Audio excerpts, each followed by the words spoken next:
اعوذ باللہ من الشیطان الرجیم بسم اللہ الرحمن الرحیم الحمد للہ رب العالمین والصلاة والسلام علی سید الانبیاء والمرسلین وعلی آلہ سید الانبیاء والمرسلین وبارک وسلم بسم اللہ الرحمن الرحیم رب اشرح لی صدری ویسر لی امری واحلل عقدۃ من لسانی یفقہوا قولی صدق اللہ العظیم وصدق رسولہ الکریم۔ دعا کے ساتھ قرآن معجزہ ہے کی دوسری ویڈیو شروع کرنے جا رہا ہوں۔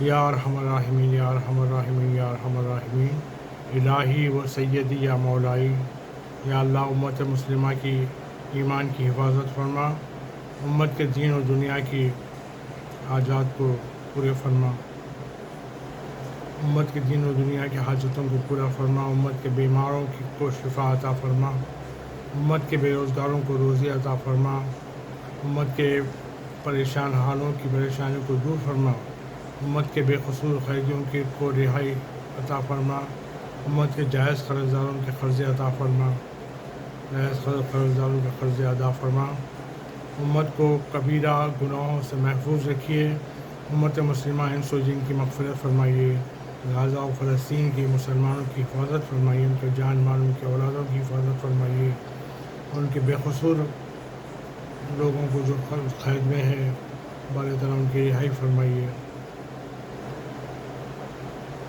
یا اللہ امت مسلمہ کو قرآن سمجھ کے پڑھنے کی توفیق عطا فرمائیے۔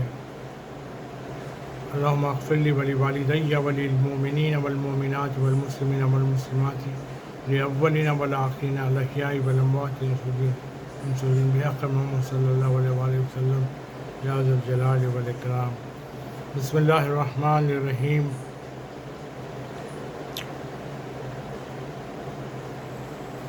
فلا اقسم بمواقع النجوم فلا اقسم بمواقع النجوم وانه لقسم لو تعلمون عظیم انه لقرآن کریم فی کتاب مکنون لا یمسہ الا المطہرون۔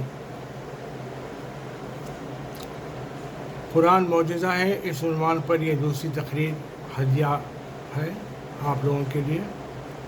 جس آیت کی تلاوت کی عزت حاصل کی گئی وہ سورہ واقعہ کی آیت ہے۔ امام جعفر صادق علیہ السلام فرماتے ہیں کہ جو جمعرات کی رات یعنی شب جمعہ کو یہ سورہ پڑھے گا، سورہ واقعہ، وہ امیر المومنین علی ابن ابی طالب کرم اللہ وجہہ کے رفقا میں محشور ہوگا۔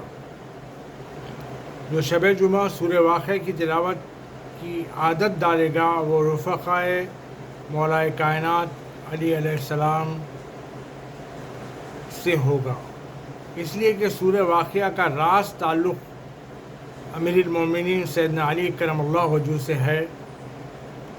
اس فضیلت میں ان کا کوئی شریک نہیں ہے۔ قرآن معجزہ ہے، اس کی تفصیل کے لیے یہ چند جملے یاد رکھیے۔ سعید ابن مسیب سے روایت ہے کہ جو مولا علی سے پوچھتے ہیں کہ یا علی قرآن کے متعلق کچھ ارشاد ہو۔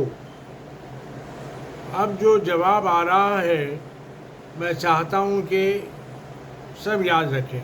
ارشاد فرماتے ہیں قرآن وحی ہے، وحی ربانی ہے،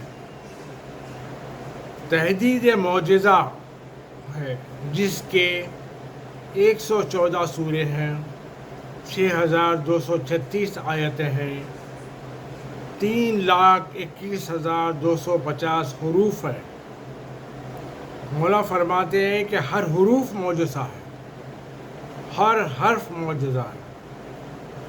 3,21,250 حروف ہیں۔ کوئی کہہ سکتا ہے اور مولا علی کے علاوہ کتنے حروف ہیں؟ وہی کہے جو باب مدینہ علم ہے۔ گننے کے بعد بھی غلطیاں رہ جاتی ہیں۔ لوگوں نے گننے کی کوشش کی، سب حروف ایک جگہ کرنے کی کوشش کی، بڑا فرق ہے۔ پہلا جملہ مولا کا قرآن وحی الہی ہے، بتحدید معجزہ، انہیں معجزے کی ڈیلیمیٹیشن ہے. وہی الہی عام ہے. ایک آیت ہے شہد کی مکھی کے کو وہ اللہ تعالیٰ وحی کرتے ہیں، تیرے رب نے مکھی کی طرف وحی کی، پہاڑوں پر اونچے اونچے مکانوں پر اپنے لیے گھر بنا. پھر اور ایک آیت ہے وہ اوحینا الی ام موسیٰ، ہم نے موسیٰ کی والدہ کی طرف وحی کی. اور ایک آیتیں ہیں اذا زلزلت الارض، بسم اللہ الرحمن الرحیم، اذا زلزلت الارض زلزالہا واخرجت الارض اثقالہا وقال الانسان ما لها یومئذ تحدث اخبارها بان ربک اوحی لہا، ہم نے زمین کی طرف وحی کی. آسمانوں کی طرف وحی کی، شہد کی مکھی کی طرف وحی کی. وحی الہی فطرت حیات میں ہے، مگر کہ اس مقام پہ وحی کرتے وقت یہ نہیں کہا کہ یہ معجزہ ہے. زمین پہ وحی کرتے وقت یہ نہیں کہا یہ معجزہ ہے. آسمانوں کی طرف وحی کرتے وقت یہ نہیں کہا کہ یہ معجزہ ہے. کسی اور چیز کے لیے چیلنج نہیں کیا، چیلنج کیا موسیٰ کے لیے یہ عصا کو اژدہا بنانا ہمارا کام. موسیٰ کے لیے یہ عصا کو اژدہا بنانا ہمارا کام ہے، کوئی اور نہیں بنا سکتا. یہ تمہارے ہاتھ کو سورج کی طرح چمکتا ہوا قرار دینا اللہ کا کام ہے، ہمارا کام ہے، کوئی اور نہیں کر سکتا. یعنی موسیٰ کے لیے ان کا عصا معجزہ ہے، ان کا ہاتھ معجزہ ہے. تورات جو ان کے اوپر کتاب آئی وہ معجزہ نہیں ہے. عیسیٰ کے لیے مسیحا نفسی معجزہ ہے کہ مردوں کو جلا دینا، نابینا کو آنکھیں دینا، مبروز کو صحت دینا. لیکن ان کے اوپر جو کتاب آئی انجیل وہ معجزہ نہیں ہے. داؤد کے لیے قوت ید، ہاتھ معجزہ ہے. وہ زرہ بنائے، لوہے کو موم کر دے، مگر ان کے اوپر جو کتاب آئی زبور معجزہ نہیں ہے. ابراہیم علیہ السلام کے لیے صحف ابراہیم معجزہ نہیں ہے. نمرود کی آگ کا گلزار ہو جانا معجزہ ہے. مگر جب سلسلے نبوت ختم ہوا اپنی وحی کو معجزہ بنایا اللہ پاک نے. بہت غور سے سنیے، اپنی وحی کو معجزہ بنایا اور تحدید، ڈیلیمیٹیشن کر دی. وحی کی شان یہ بتلائی کہ 32ویں سورے میں الف لام میم سجدہ. وحی کی شان یہ ہے لا یاتہ الباطل من بین یدیہ ولا من خلفہ. سورہ فصیلت آیت نمبر 42. باری تعالیٰ فرماتے ہیں باطل قرآن میں نہ آگے سے آ سکتا ہے اور نہ پیچھے سے آ سکتا ہے. حدود، لمٹس کو قرآن کے معین کر کیے، یعنی فکس کیا اللہ تعالیٰ نے. جہاں سے آغاز ہے وہیں سے آغاز ہے، جہاں پر انجام ہے وہیں پر انجام ہے.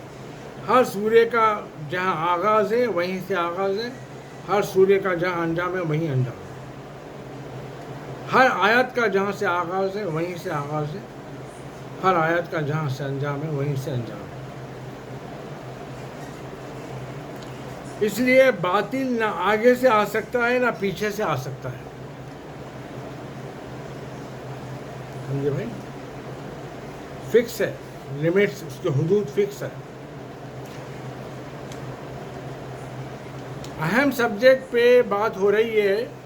لا یاتیہ الباطل من بین یدیہ و لا من خلفہ تنزیل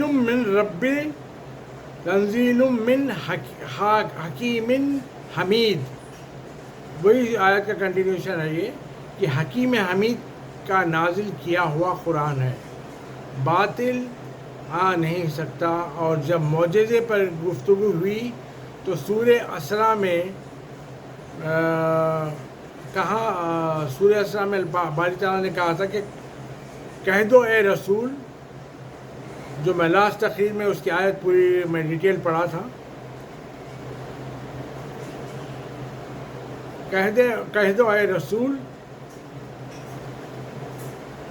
انس و جن اگر سب کے سب جمع ہو جائیں، آپ سمجھے، یعنی انسان اور جنات کی جمہوریت قائم ہو جائے، یعنی فقط انسانوں کی نہیں، انسانوں کی اور جنوں کی ریپبلک قائم ہو جائے، سارے مل کے یہ قرآن کے خلاف اپنی طاقتوں کو جمع کر کے اس کی کوئی مثال پیش کر سکتے ہیں؟ سارے مل کے کوشش کریں کہ اس کی کوئی مثال پیش کریں، اس کی مثال پیش نہیں کر سکتے. اگرچہ بعض کی مدد کرتے ہی رہے، تحدید کی، یعنی تورات، انجیل، زبور معجزہ نہیں ہے، قرآن معجزہ ہے. وقتی، ٹیمپرری نہیں ہے قرآن معجزہ. عصائے موسیٰ وقتی معجزہ ہے، عصا نہیں ہے تو معجزہ نہیں ہے. ید موسیٰ کا چمکنا معجزہ تھا، وقتی تھا، آج نہیں. عیسیٰ کی مسیحائی نفسی معجزہ تھی مگر آج نہیں ہے. قرآن کے لیے تحدید یا معجزہ کر کے کہا قیامت تک معجزہ ہے، اور اس معجزے کے زیر سایہ یہ عالم اسلام ہے. اگر یہ معجزہ نہیں ہوتا تو یہ اسلام کے 73 فرقوں کی تقسیم اسلام کو ختم کر دیتی. معجزے نے باقی رکھا ہے اسلام. قرآن کے معجزے نے باقی رکھا. یہ اسلام پہچانا بھی نہیں جاتا. اتنا اختلاف ہے آپس میں، اتنا اختلاف ہے، اور پھر ظاہر میں اختلاف قرآن سے ہٹ کے نہیں ہے. ایک آیت پڑھ کے 73 فرقے کے یہ کہہ رہے ہیں کہ اس کا مطلب یہ ہے. ایک فرقہ کہتا ہے کہ اس کا مطلب یہ ہے، دوسرا فرقہ کہتا ہے کہ اس کا مطلب دوسرا ہے، تیسرا کہتا ہے اس کے معنی کچھ اور ہے، چوتھا کہتا ہے، پانچواں کہتا ہے کہ اس کا معنی یہ نہیں ہے جو تم لوگ بتا رہے ہیں، کچھ اور ہے. ہر فرقہ اپنے احکام کو اسی آیت سے لے رہا ہے اور پھر آپس میں اختلاف ہے. مگر قرآن معجزہ ہے اور اسلام آگے بڑھ رہا ہے. عجیب بات عرض کر رہا ہوں، کوئی یہ نہیں کہتا، کوئی فرقہ یہ نہیں کہتا کہ ہم قرآن سے ہٹ کر ہیں. کوئی نہیں کہتا. کوئی ہے ایسا فرقہ جو یہ کہے کہ ہم قرآن کے ساتھ نہیں ہے. کوئی ایسا فرقہ نہیں ہے. سب کے سب کہتے ہیں ہم قرآن کے ساتھ ہیں. اسی لیے قرآن معجزہ ہے، اسی لیے اسلام قائم ہے، اس معجزے کی وجہ سے، کیونکہ سب کے سب فرقے قرآن کے ساتھ ہیں.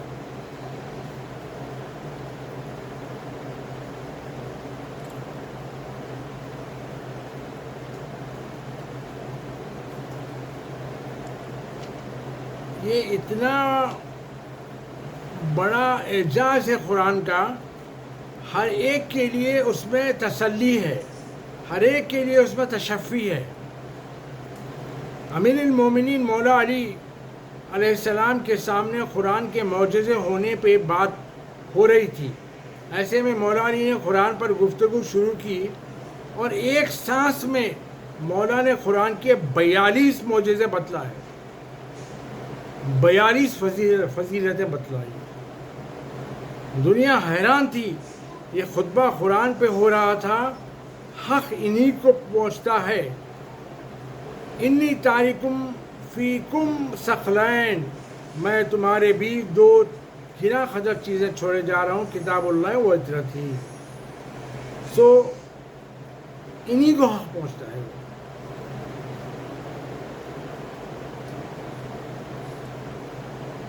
معجزے پہ گفتگو ہو رہی ہے. قرآن معجزہ ہے. ابھی معجز نما پہ گفتگو نہیں ہے، معجزے پہ خالی. پہلی فضیلت مولا علیہ السلام نے بیان کی.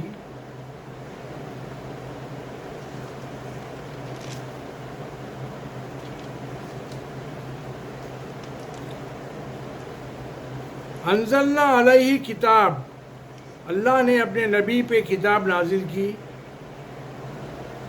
ایک نور ہے قرآن، جس سے جلائے ہوئے چراغ کبھی نہیں بجھتے. اگر کسی اور نے قرآن کی ایسی تعریف کی ہے تو آپ مجھے بتلائیں. وہ نور ہے جس سے روشن کیے ہوئے چراغ کبھی نہیں بجھتے. قرآن وہ چراغ ہے جو کبھی بھڑک کے خاموش نہیں ہوتا.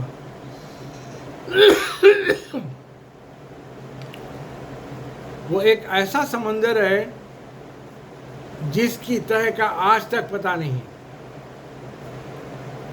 مولا ارشاد فرماتے ہیں قرآن وہ عزت ہے جس کے ساتھ دینے والوں کو کبھی شکست نہیں ہوئی.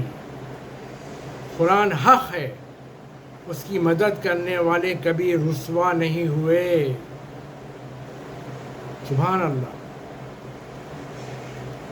اس کی معاونیت کرنے والے، اس کی ہیلپ کرنے والے کبھی رسوا نہیں ہوتے. ایمان کا سینٹر یعنی مرکز ایمان ہے قرآن. علم کا چشمہ ہے قرآن. بہتے ہوئے دریاؤں کو ایک جگہ کر لیتا ہے. قرآن ایک عدل کا باغ ہے جس میں ہر نقطہ اپنے مقام پہ رکھا ہے. یہ عدل کے ایک باغ، یہ عدل کا ایک باغ ہے جس میں نہریں بہہ رہی ہیں. اس کے بعد فرمایا یہ حق کہ وہ وادی، یہ حق کی وہ وادی ہے جہاں نشیب و فراز یعنی اپس اینڈ ڈاؤنس نہیں ہے. ایک سا میدان ہے جس میں آنے والے دور دور کی چیزوں کا اندازہ کر لیتے ہیں. جس میدان میں آنے والے دور دور کی چیزوں کا اندازہ کر لیتے ہیں. اللہ نے قرآن کو چشمہ بنایا ہے تاکہ علماء کی پیاس بجھے. اللہ نے قرآن کو ایسا میٹھا چشمہ بنایا ہے کہ جس سے صاحبان علم کی پیاس بجھے اور قرآن کو فقیہوں کے دل کی بہار بنایا گیا. قرآن کو فقیہوں کے دل کی بہار بنایا گیا. وہ آیت ہے، یہ حکم ہے. وہ آیت ہے، یہ ارشاد ہے. قرآن دلائل کا مرکز ہے اللہ کے صالح بندوں کی حجتوں کے لیے. فرماتے ہیں قرآن نشانی ہے اس کے لیے جو ڈھونڈتا ہوا حق کو آگے بڑھے. قرآن سپر یعنی ڈھال ہے، تلوار سے روکنے والی سپر ڈھال ہے. قرآن زرہ ہے، جو تلوار کے ماروں کو جو روکنے والی زرہ ہوتی ہے نا، وہ ویسا ہے. قرآن زرہ ہے. قرآن کی پناہ میں جو آئے وہ بچ جاتا ہے. جو حفاظت کرے اس کے لیے قرآن علم ہے. جو فیصلہ سنائے اس کے لیے قرآن حکم ہے. جہاں تک مجھے پتا تھا امیر المومنین کے خطبے سے میں آپ کو بتاتا رہا قرآن کی فضائل، قرآن کے معجزے کیا کیا ہے. یہ وہی ہے مولا علی جو قرآن کو پہچانتے ہیں نہیں، اور یہ وہی ہے قرآن جن کو پہچانتا ہے.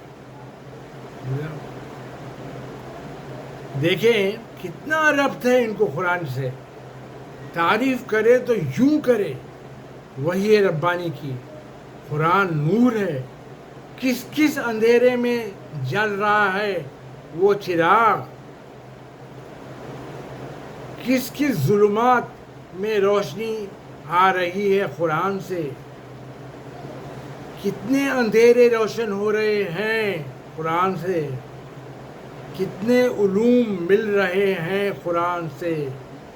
ایسی کئی آیتیں ہیں جو مختلف علوم کی بنیاد بن رہی ہے آج کے زمانے میں. جو اب تک متشابہ تھی، یعنی کنفیوژن میں تھی کچھ آیتیں، وہ آج کمپلیٹ ہوئی. وہ آیت جو اب کنفیوژن ہے آیتوں میں، وہ 100 سال کے بعد وہ کمپلیٹ ہو جائے گی. آہستہ آہستہ سمجھ میں آ رہا ہے قرآن. وہ آیت فقط فرعون کا سمجھو، فار ایگزامپل ایک آیت ہے جس میں فرعون کا ذکر ہے، وہ فقط فرعون کا قصہ نہیں ہے. ایک طرف فرعون کا قصہ ہے، دوسری طرف موسیٰ کی فضیلت ہے. ملٹی ڈائریکشنز والا ہے قرآن. تیسری طرف تاریخ ہے، ہسٹری ہے. چوتھی طرف شریعت کا حکم ہے. پانچویں طرف ادب کا خزانہ ہے. چھٹی طرف وہ آیت پکار پکار کے آنے والے زمانے کی طرف اشارہ کر رہی ہے اور کئی مضامین کو کھول رہی ہے. ایک آیت مختلف علوم پر حاوی ہے. جبھی تو 6236 جملے بہت مختصر ہوتے ہیں. کوئی زیادہ نہیں ہے، کوئی زیادہ نہیں ہوتے. بہت سے ایسے شعراء ہیں جنہوں نے 60 ہزار شعر کہہ دیے. ایک شاہ نامہ فردوسی ہے جس میں 60,000 اشعار پہ مشتمل ہے، اور یہاں صرف 6,000 جملوں پہ گفتگو ہے قرآن میں. 60,000 نہیں، 60 کروڑ بھی اگر اشعار ہو جائیں تو معجزہ نہیں ہے. یہ 6236 جملے معجزہ ہیں. اس کا ہر حرف معجزہ ہے. اور معجزے بھی اس شان کے، دل تو چاہتا ہے کہ معجزے پہ معجزہ بیان کروں. چاہتا تو میں ہر چیز کا معجزہ بیان کروں. چاہتا ہوں کہ میں ہر چیز کا معجزہ بیان کروں. جیسا ایگزامپل، درد سر کے لیے معجزہ ہے قرآن میں، درد پیٹ کے لیے معجزہ ہے قرآن میں، درد معدے کے لیے معجزہ ہے قرآن میں. پورے طب، کمپلیٹ طب، پوری یونانی، آیورویدک، جتنے بھی میڈیسنس ہیں، پورے طب کے لیے معجزہ ہے قرآن. معجزہ ہے قرآن. جو لوگ اپنے علاج کو قرآن سے لیتے ہیں ان کے لیے معجزہ ہے قرآن. عام طور پر کسی عامل کے پاس آپ چلے جائیں، بہت ساری آیتوں کو آیتیں آپ کو پڑھ کے سنا دے گا. ظاہر ہے قرآن معجزہ ہے. کسی ایک آیت کو خلوص سے پڑھیں، کسی ایک آیت کو خلوص سے پڑھیں، کوئی بھی آیت، کوئی پرٹیکولر آیت نہیں، کوئی بھی آیت، کسی ایک آیت کو خلوص سے پڑھیں تو یقیناً وہ معجزہ ہے، شفا ہونے کے لیے. مولا علی ایک مقام پر فرماتے ہیں قرآن وہ دوا ہے جس کے بعد کوئی بیماری نہیں ہے، مگر شرط یہ ہے وحی کو پڑھتے وقت، یعنی قرآن کو پڑھتے وقت ایسا محسوس کرو کہ دل قبول کر رہا ہے. اگر دل قبول نہیں کرتا ہے تو معجزہ تو ہے قرآن اپنی جگہ، مگر معجزے نے آپ پر اثر نہیں کیا. کیوں؟ اس لیے کہ قبولیت بھی تو کچھ چیزیں اور ہے نا، کوئی اور چیز ہے. قبولیت بھی تو کچھ اور چیز ہے نا بھائی، صلاحیت بھی تو کوئی اور چیز ہے، استطاعت بھی تو کوئی اور چیز ہے. جو ہونا چاہیے بہرحال معجزہ ایسا کہ قرآن کی ہمیشہ سے ایک عادت ہے، کسی ایک مسئلے پر اگر قرآن گفتگو کرے تو اس مسئلے سے گفتگو کر کے آگے بڑھتے ہوئے اس مسئلے سے غافل نہیں ہوتا، چھوڑ نہیں دیتا، غافل نہیں ہوتا قرآن. یہ بہت بڑی بات ہے. اگر قرآن نے کہا ہمارے بھیجے ہوئے انبیاء، ہمارے صالح بندے، اب پورے قرآن میں یہ سلسلہ ایک فکر رہے گا، ایسے صالح ہیں کہ صادق ہیں، ایسے صادق ہیں کہ عابد ہیں، ایسے عابد ہیں کہ مخلص ہیں، ایسے مخلص ہیں کہ مخلص ہے، ایسے مخلص ہے کہ ان کی بندگی قبول ہے. اتنی بندگی قبول ہے کہ ہم نے ان کو علم کی دولتیں عطا کی.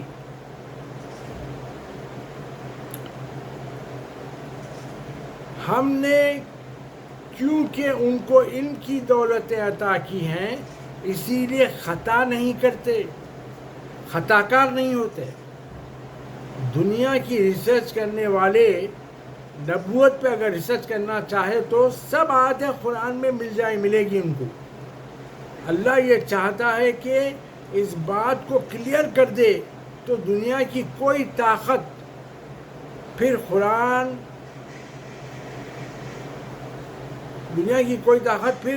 نبوت پر کمزوری نہ نکال سکے. جس مسئلے پہ قرآن بات کی ایک مرتبہ، قرآن کہے کہ آگے نہیں بڑھتا، مختلف مضامین پہ سمجھایا جائے گا. کیسا قرآن کیسا ایک جگہ چھوڑ کے آگے میں ڈفرینٹ سبجیکٹ سمجھایا جائے گا. کل 6000 آیتیں ہیں. کسی نبی کی تعریف کرے قرآن، وہ نبی فار ایگزامپل کسی نبی کی تعریف کرے قرآن تو وہ نبی کی بھی تعریف ہے اور جہاد کی بھی تعریف ہے. یعنی ایک بات نہیں ہے اس میں. اللہ پاک کہتے ہیں کہ قرآن میں جو ہم کہہ دیں وہ قیامت تک حق ہے. گفتگو سمجھ آئی آپ لوگوں کو؟ اس کی دوسری ڈائریکشن سمجھ میں آئی آپ کو کہ ایک بات اس کے کئی معنی، نبی کی ایک بات ہے تو تعریف ہے تو اس میں جہاد بھی ہے، ملٹی ڈائریکشن ہے جیسا کہ میں پہلے گفتگو کر رہا تھا.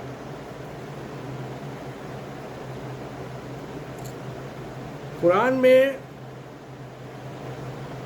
سورہ احزاب میں ایک آیت ہے، وہ آیت معجزہ ہے. انما یرید اللہ لیذہب عنکم الرجس اہل البیت ویطہرکم تطہیرا. اللہ نے یہ ارادہ کیا، ترجمہ، اللہ نے یہ ارادہ کیا ہے اے اہل بیت تم سے دور کرے ہر برائی اور طاہر کرے تم کو جو حق طاہر کرنے کا ہے۔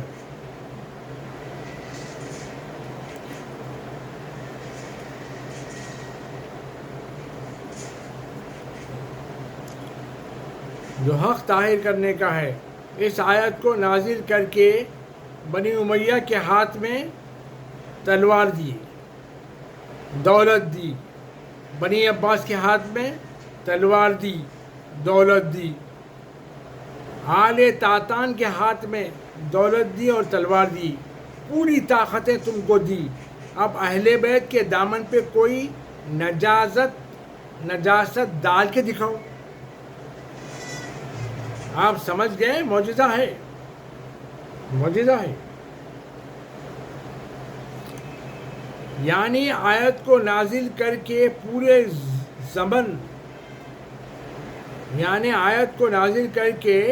پورے زمن میں آیت کا محافظ ہے۔ کتنا زمانہ بڑھتا جا رہا ہے، آیت کو معجزہ رکھنے کے لیے آیت کا محافظ اللہ ہے، اور کہا آیت کو آزماتے جاؤ۔ اللہ پاک نے کہا کہ آیت کو آزماتے جاؤ، تم کو دولت بھی دیتے ہیں، تلوار بھی دیتے ہیں، ان کو قتل کر دو یا دولت سے خرید کے دکھاؤ۔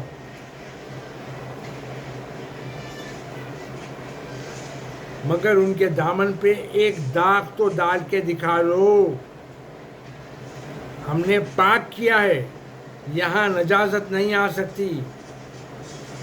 دنیا کا پروپیگنڈا کر لو، پورا میڈیا خرید لو، مگر اس دامن اہل بیت کی طہارت کو مس نہ کر سکو گے، ٹچ نہ کر سکو گے، مس نہ کر سکو گے۔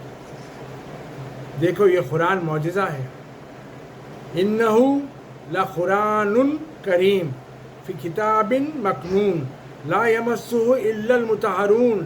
یہ قرآن کتاب مکنون میں ہے، اس کو مس نہیں کر سکتے جب تک طاہر نہ ہو۔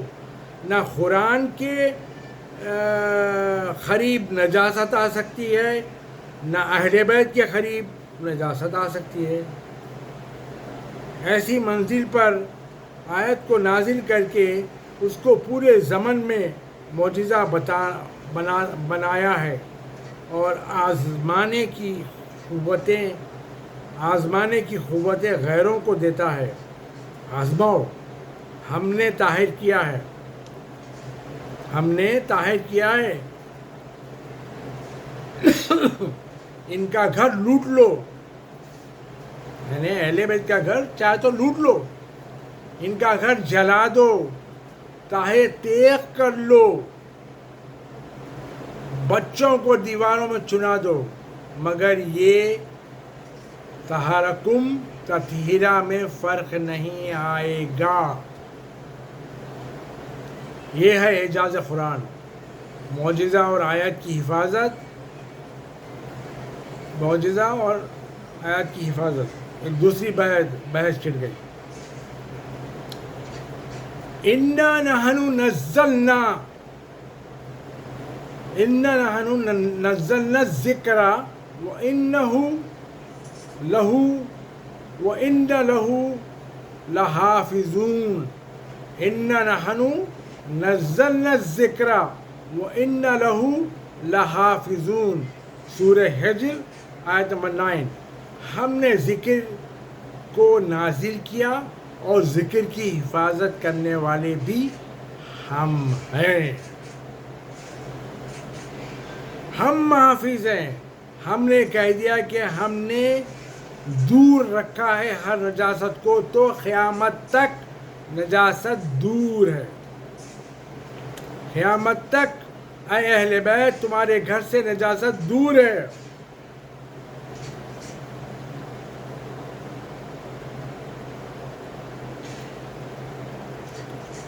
قیامت تک اے اہل بیت تمہارے گھر سے نجاست دور ہے۔ اگر کسی کی طاقت ہے تو نزدیک کر دے نجاست کو، بنو امیہ میں طاقت ہے تو نزدیک کر دے رجس کو اہل بیت سے. نہیں کر سکتے، نہیں کر سکتے، نہیں کر سکتے. اگر کر سکتے ہوتے تو اب تک کر دے سکتے، کر دیے ہوتے. دیکھیے جس طرح سے ایک پرٹیکولر اہل بیت کے ایک پرٹیکولر شخص ہے حضرت عباس، مولا عباس کی وفا ایسی وفا ہے کہ جنگ میں تھے اور ماہر جنگجو تھے، لیکن مولا حسین نے ان کو جنگ کی اجازت نہیں دی تھی، جنگ کرنے کی اجازت نہیں دی تو مولا عباس کے دونوں ہاتھ کٹ گئے، سر شق ہو گیا. عباس سر سے لے کے پیر تک زخمی ہوئے، مگر عباس اور وفا قیامت تک باقی ہے. کوئی عباس سے وفا کو ہٹا سکتا ہے؟ کوئی عباس سے وفا کو ہٹا نہیں سکتا تو اہل بیت سے پاکی کو بھی ہٹا نہیں سکتا. عباس کو قتل کیا جا سکتا ہے مگر وفا کو نہیں ہٹایا جا سکتا. عباس کے حصے میں امامت کی حفاظت آئی ہے، بلکہ ان کی نسلوں میں بھی امامت کی حفاظت آئی ہے. وما علینا الا البلاغ المبین. انشاءاللہ آئندہ ویڈیو میں آپ لوگوں سے ملاقات ہوگی. السلام علیکم ورحمۃ اللہ وبرکاتہ.